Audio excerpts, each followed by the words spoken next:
Roth, who is here on set with me. And Zach, as we talk about this and the fact that the timing here is very awkward, and I know that you've got this new piece up, so talk about how the transportation bill today is cutting almost 20% of what it would typically give to Amtrak.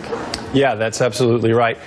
You know, we should point out there was a bill passed by the House that's a long-term funding bill for Amtrak that actually didn't make a whole lot of cuts, kept funding relatively stable. But the Senate hasn't yet acted on that. They haven't passed their own bill.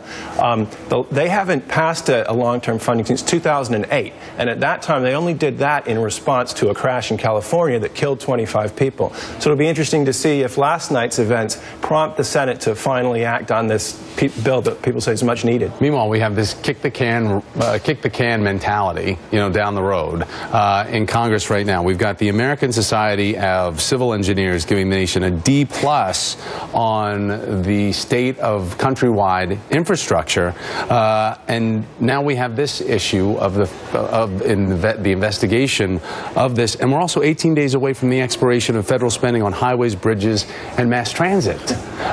And if this isn't a wake-up call, what is?